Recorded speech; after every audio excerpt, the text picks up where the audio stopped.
Hi Jones, this is Coach Shelley. I am still on my mission for prayer and fast for families and marriages this month of January. I want to encourage you all to continue praying and fasting for families that you may know of, or even families that you don't know.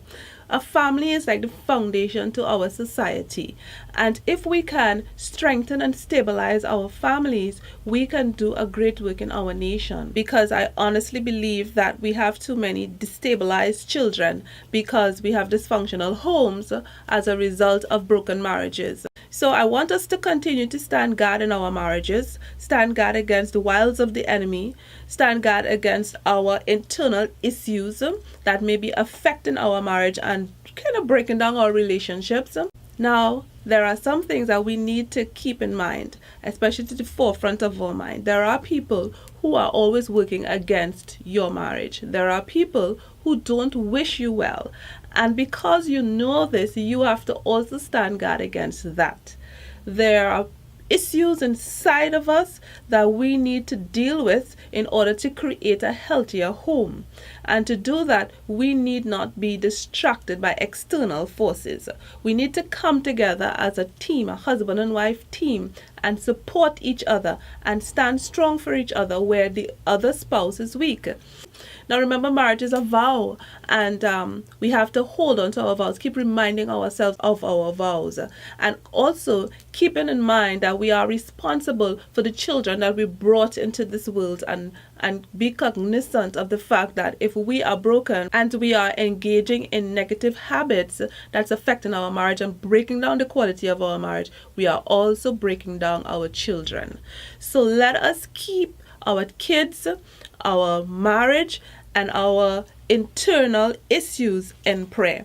Don't try to hide from it. To thine own self be true. Bring your weaknesses, your dysfunction, your compulsive behavior, your gazing eyes, your lust, whatever it may be, your anger, your rage, your lack of trust, negative words that you speak because you're meditating on negative thoughts and you're bringing that into your marriage and manifesting it. So don't hide your issues. Bring it to the Lord in prayer. Speak to Him about it. Write it down. Things that you don't want anymore in your life, write it down. Speak to it, rip it up and throw it into the ocean or burn it, and keep working on purging yourselves of any dysfunction that you may have, that you may be bringing into the marriage, that may be weakening the cords that's holding the marriage together. Alright, so let's not try to hide from issues. Let's put aside the blaming game and let us actually focus on healing and building bonds and cords that will keep us together. Don't allow the enemy to come in and disrupt our families, because to do so means he is disrupting the quality of our community and by extension our nation. And we know what's going on with our young people today.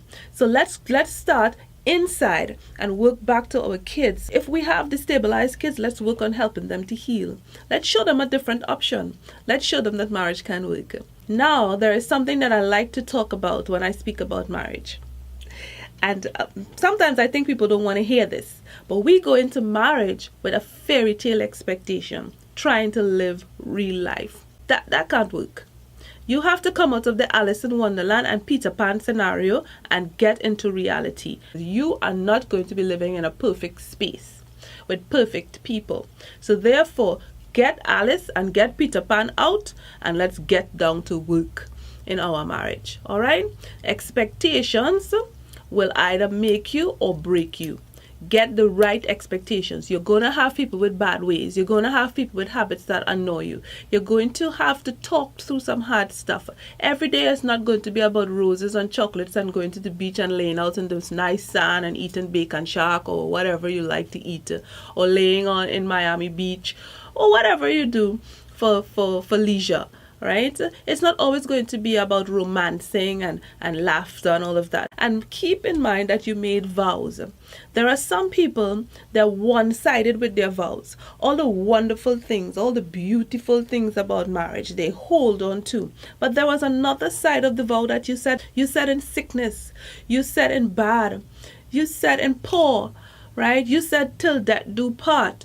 And you said that committing to the good and the bad. So if the bad arises, what you have to do is you have to look for solutions. You have to seek help. Now, there are some extreme situations where you just can't help but just get out because it's dangerous to you. But if it's not dangerous, then it's fixable. All right? And not just fixable with prayer, but fixable with help. You can combine those two together and start working together. So again, this is your coach Shelly, and I love you, and we look forward to radical success in 2018.